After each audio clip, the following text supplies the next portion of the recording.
Hello, this is Shambhavi. Welcome to Satsang. Satsang is an ancient spiritual practice from India. It means being in reality together. I give Satsang live every Wednesday and Sunday night in Portland, Maine. This Dharma talk was recorded during one of our Wednesday night gatherings.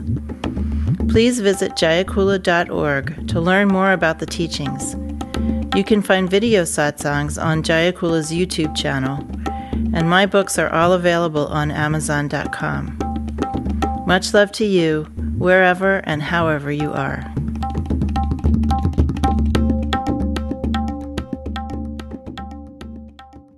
What I was asked to talk about today is how to relate to a teacher. And there are many different ways of getting into that subject. But first, to understand that you and the teacher arise together as one phenomenon. This reality is expressing itself by creating experiences of limitation and then having the experience of releasing itself from limitation, aka waking up. And the kind of natural spiritual technology for that process is often a teacher and a student working together. So the first thing that you want to understand about teachers and students when we're talking about the process of waking up is that it's just part of nature. There's nothing weird about it. And those who have a natural feeling for being in a teacher-student relationship like I do, I've always loved to learn from teachers, and I always had a natural feeling of devotion for my teachers and a kind of natural feeling of gratitude and excitement about working with teachers. In our culture, there's more skepticism and mystification about working with teachers. We have this pattern of independence where we think that the best way to do things is on our own. That is really not true. I mean, first of all, it's not true because it's not our reality. And we don't do anything on our own. We don't even pick our nose on our own. Yeah. In order to pick your nose, somebody has to be keeping you alive to do that. And there's infinite numbers of people and plants and animals keeping you alive. So you really don't do anything on your own. So this idea that we're trying to be independent in that gross or crude way is really entirely based on a false view of our real situation. I think that as we get older in particular, we become grateful for any help we can get. We become more grateful. And we realize that everybody needs help, including us. That we all need all kinds of help. So that is really the basis for entering into a student-teacher relationship, that we know that we could use some assistance, and hopefully we feel grateful to find someone that can give us some assistance. But we also want to understand that there are alchemical things at work when we're in a relationship with a teacher, things that are beyond our small self's conscious mind, forces at play that we don't understand. And there's a kind of magic in the way that students and teachers work together in these kinds of traditions, such as the tradition of Mantrika or Kashmir Shaivism, Dzogchen, Chan Buddhism, all of those kinds of Vajrayana Buddhism. There's just a kind of a magic when you have a real relationship with a teacher. And it is a process of you having opportunities to experience yourself in a more relaxed way, to experience more of your capacities as a human being, to gain more clarity about your situation and to get tools about how to work with your situation. Matri, over here, reminded me today of something I had said to her. Could you repeat it again? You said, once I begin treating our relationships as solely for the purpose of waking up, I will feel less alone. Yeah, once, I guess I wrote it to you? No, you said it. I said it, but you wrote it down. Yeah. So the kind of ground rule, no matter how you feel about a teacher, and no matter how much you're acting out around the teacher, because of course everybody acts out more around the teacher than in other areas of their life, that's part of the alchemy of it. Despite yourself, you're revealing your situation to the teacher. It just happens. Everybody remarks on it.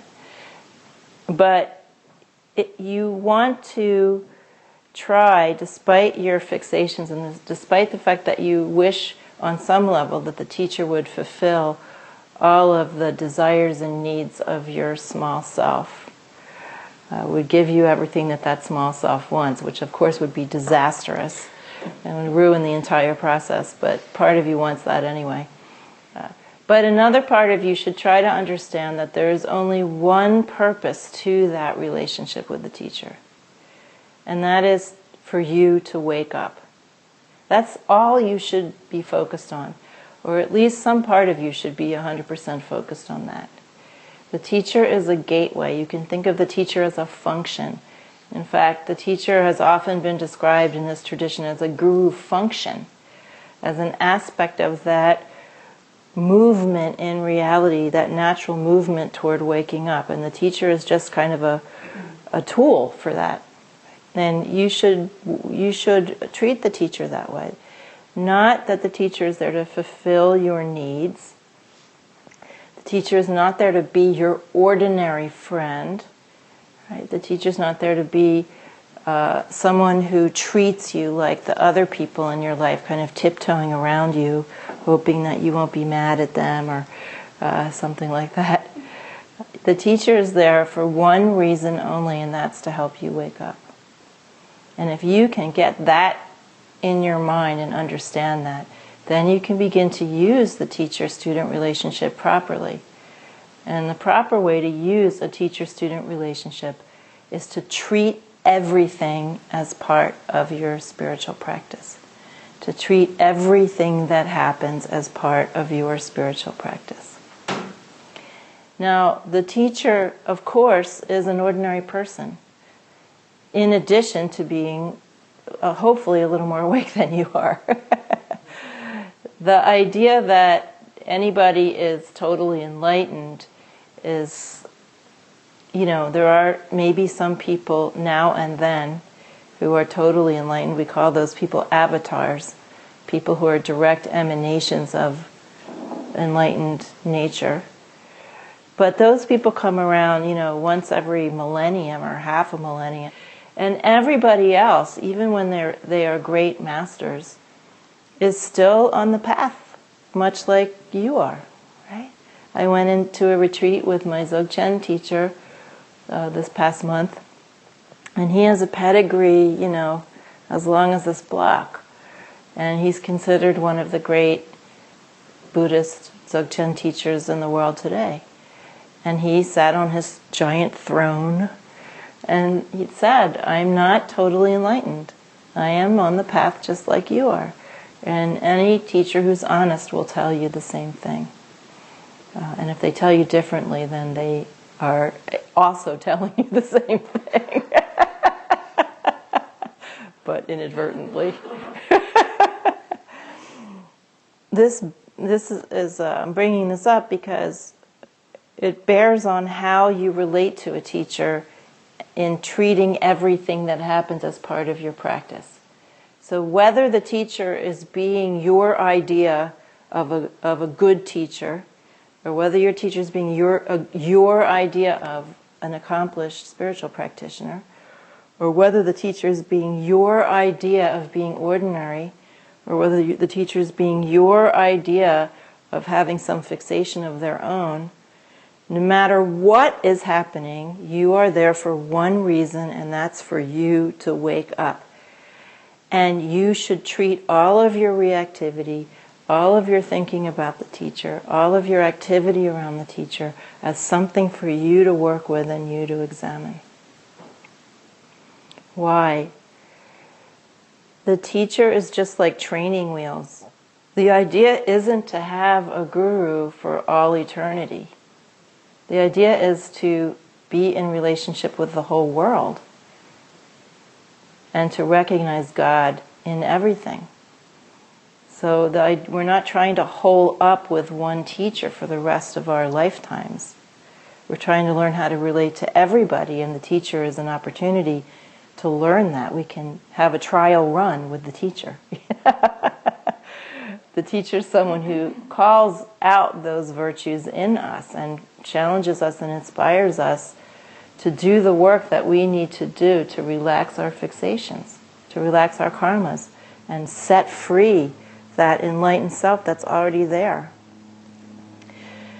If we learn through the medium of the teacher to begin to start treating everything that happens as part of our waking up, we can start to do that with other people too. If we get angry with somebody, instead of thinking it's your fault, you caused me to feel this way, we can treat our own reactions as part of our path. We can start bringing everything onto the path. So Samaya and I were chatting just for briefly at the beginning of the satsang, or before the satsang started, about having teachers who do things that create scandal. And I had such a teacher, and because I have a natural feeling for how to work with teachers, when that happened and I had reactions to it, I just worked with my reactions. It was just part of the package. When I was in India for the second time, and I met a young man at the ashram of my guru, and he said, he thought that the people who hadn't met her when she was alive had a better relationship with her because they didn't have to deal with her personality. And that is a completely wrong-headed view. Those people only have an idealized relationship with an idealized guru who probably they have filled in the blanks to suit the needs of their fixations and maintaining them. It's much better to have a teacher who annoys you at least part of the time, so that you have to deal with that, right? So that you have to deal with that. There are so many levels to this kind of topic about relating to teachers. But the bottom line is, try to understand that you are there for one reason. Right? You're not there to impress the teacher. You're not there to seduce the teacher. You're not there to fight with the teacher. You're not there to compete with the teacher. You're not there for the teacher to save you. You're not there for the teacher to explain reality to you. You're not there... you're not there to have the teacher take responsibility for any aspect of your life. In fact, the teacher is there to try to get you to take responsibility for every aspect of your life. This is an incredibly adult tradition. This is one of the reasons why these kinds of traditions, the direct realization traditions, are considered highest. Not because they're best, because every tradition is best for whoever is in it, but because you must take, or you're challenged to take and asked to take, total responsibility for how you are showing up in every minute. And the teacher is not taking any responsibility for you. This is why it's so common in this tradition that when you start acting out and demanding that the teacher relate to you on your own terms, the teacher will often just walk away. And leave you there like, having to deal with yourself. This is why these are called fierce traditions or crazy wisdom traditions. Because the teacher will do anything it takes to get you to wake up, and you have to take anything the teacher does and turn it into your path. Even if it's scandalous in some conventional way. There are many ways that people can engage with a teacher. Some people just come and go. There's not that much karma or not that much alchemy between me and, say, some students. And they come and they get what they need and they leave. And that's perfectly fine. Other students stay around for a long time and they're still in the shallow end of the pool. And that's fine too. It's very, very rare the really deepest sort of alchemical relationship between a student and teacher is rare. And so anything that happens that's not quite that is also perfectly fine. It doesn't really matter. Now, where people get into trouble is when they try to either make the relationship into something it's not. They're not being real about what the relationship with a particular teacher really is. Or we really do have a very profound connection to a teacher, but we're guarding our independence so fiercely that we really can't work with it fully. That can happen too. So really a big favor you can do yourself if you encounter a teacher and you feel like you want to stick around and study with that teacher, is to try to get clarity and try to be honest with yourself about what that relationship really is and what it is not. And then you can just proceed from there and get what you need. I'm convinced that the best teachers are those who are happy at anything anybody does to help themselves wake up, no matter how big or how small.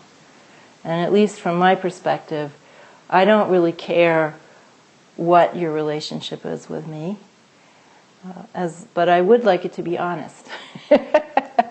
That would be nice if everyone could understand, at least on some heart level, if not putting into words, what this relationship really is for them, and just proceed from there, right? That would be very relaxing for everybody, I think. In this country, we have issues because we don't really have a lot of experience with people with any kind of accomplishment in the spiritual realm, and we tend to get overheated and act more devoted than we really feel. I find that happens a lot in this country. You have people bowing down to your average yoga teacher and trying to perform spirituality in a way. And I think devotion is the inevitable, I don't think I know, devotion is the inevitable destination of everyone who begins to wake up. Every single person, no matter how intellectual they are, no matter how skeptical they are, no matter how cut and dry they are, no matter how Western they are, it doesn't really matter. If you start to wake up, you start to feel more devotion, period. And it just happens naturally. We don't need to fake any of this. The way to relate to a spiritual teacher is to bring everything onto the path, open your heart, and see what happens. In the tradition, there's also classical ways of relating to a teacher that are outlined, and they're not something that you choose. They're just something that comes out of you naturally. So those ways are relating to the teacher as a spiritual friend, or relating to the teacher as a servant to a master, or relating to the teacher as a child to a parent, or relating to the teacher as a lover, which doesn't necessarily mean being sexually active with the teacher. It is a sort of a bhakti, falling in love kind of a relationship, which we hear expressed in poetry a lot. So I think that can be useful at a certain point if you feel within yourself some sort of natural propensity to relate to the teacher in one of those ways, to treat the teacher or to relate to the teacher as a special friend. That friend that you can be totally honest with, that friend who will always be totally honest with you, the friend that will sort of stand still in the middle of the stream of all your fixations and wait for you to get it together. That kind of friend that we all long for in our hearts. If you feel you have that kind of relationship with a teacher, you can play with that. You can try to inhabit that more fully and relax into that kind of relationship and explore its forms of expression. If you feel that you have a more natural servant-to-master relationship with a teacher, you can try to explore that. That's very common. If you feel you have a more bhakti relationship with the teacher, this feeling of falling in love and serving the teacher like that, you can do that. Or like a child to a parent. All of those things are possibly just part of this unique configuration that each of you are. And if any of those things resonates with you, you can explore that and play with that. In terms of other aspects of the relationship, although the teacher has presumably more clarity than the student, at least up until the student overtakes the teacher, which would be great. The teacher is responding. It's like a call and response relationship, like kirtan. Sometimes people want to spend a lot of time with me and write me a lot of emails and have a lot of phone calls and talk about a lot of things, but they don't want to do a lot of practice.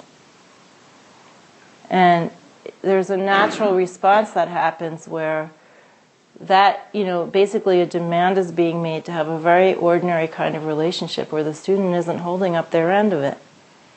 However, if the student's doing a lot of practice and really working hard to realize and being extremely honest and courageous, then no matter how many emails the student writes me and how many phone calls the student makes and how much they want to spend time with me, I can't say no. And it's not because I've decided anything, it's because the more you put in it, the more you get out of it. And it's very, very natural. And when the student does certain things, there's just a response. It just happens. There's a response. I'm not thinking about it. It just happens, and it's part of that co-arising of teacher and student. If you want to be closer to any teacher that you have, the greatest gift that you can give the teacher, the greatest response you can give the teacher, and the only thing the teacher really wants, the only thing the teacher wants is for you to practice and realize. And if you do that, the teacher will not be able to say no to anything. They'll have to give you everything. Right. That's how it works, in my experience.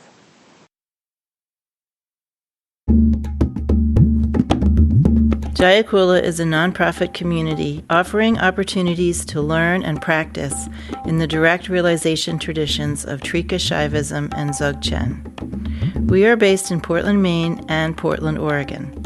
Visit jayakula.org to explore more of our offerings.